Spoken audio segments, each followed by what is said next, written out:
মায়াৰে আবৃত মায়াময় সংসাৰ আমি যেন মায়াৰ পৰা মুক্ত হ'ব পৰা নাই।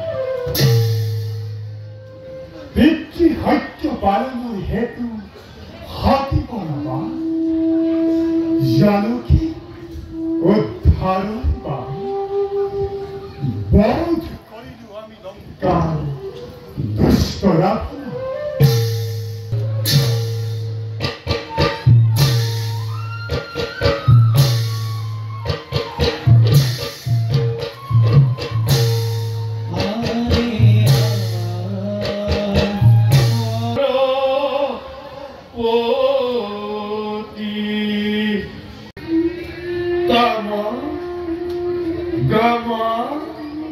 Shosati Shavash Yakronsa Mithuna Devakam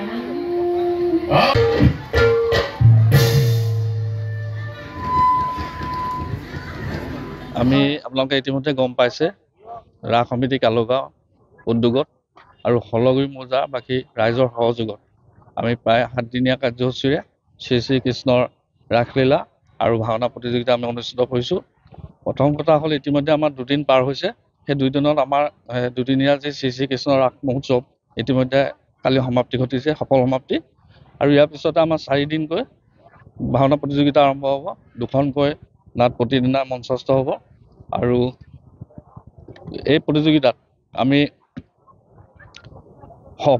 সকলো সময়তে আমি ৰাইজৰ সহায় সহযোগিতাতে এই বৃহৎ অনুষ্ঠানটো আমি সফল কৰিবলৈ আগবাঢ়িছোঁ আৰু এতিয়ালৈকে আমি সফল হৈছোঁ বুলিয়ে ক'ব পাৰি।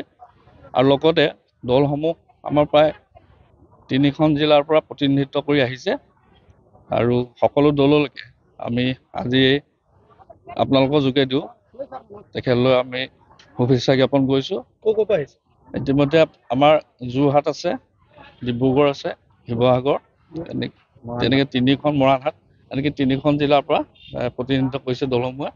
আৰু কেইবাটাও দল আমাৰ লগত আছিলে, কিন্তু তেখেতসকলক আমি আচলতে কি হয় আমি 8টা দলক আমি ৰাখিবলগীয়া হৈছিলে আৰু সেই দলসমূহ আমি স্ক্ৰিপ্ট পাইছিলোঁ প্ৰায় 28টা স্ক্ৰিপ্ট পাইছিলোঁ।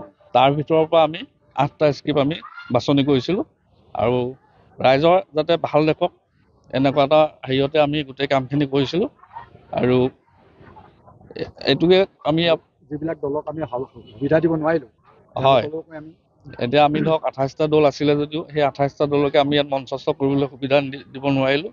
তাৰ বাবে যিখিনি দলক আমি ইয়াৰ পৰা মানে মঞ্চস্থ কৰিবলৈ দিব নোৱাৰিলোঁ তেখেতসকলৰ ওচৰত আমি ইয়াৰ পৰা ক্ষমা প্ৰাৰ্থী হৈছোঁ। ভৱিষ্যত দিনত তেখেতসকলক আমি আকৌ এনেকুৱা এটা মঞ্চ দিবলৈ চেষ্টা কৰিম।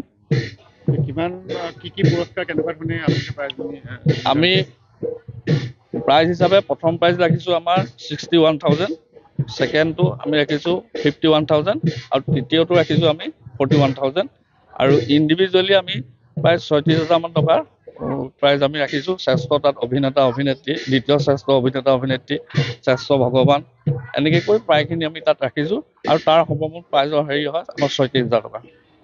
আৰু গোটেই আমাৰ কাৰিকৰী দিশৰ পৰা আদি কৰি গোটেই আমাৰ যিটো আমাৰ আজি 7 দিনীয়াভাৱে উদযাপন হ'ব তাত আমাৰ সামগ্ৰিকভাৱে আমি প্ৰায় 8 লাখ 9 লাখ টকা এটা বাজেট আমি প্ৰস্তুত কৰিছিলোঁ। আৰু জানেই আপোনালোকে গাঁৱৰ সমাজ তাতে অকণমান কষ্ট কৰিছোঁ, ৰাইজৰ মৰম পাইছোঁ আৰু ৰাইজৰ মৰম পাই আমি অন্ততঃ ক'ব পাৰোঁ যে এনেকুৱা অনুষ্ঠান ভৱিষ্যতলৈ আমি আকৌ এবাৰ পাতিবলৈ সক্ষম হ'ম।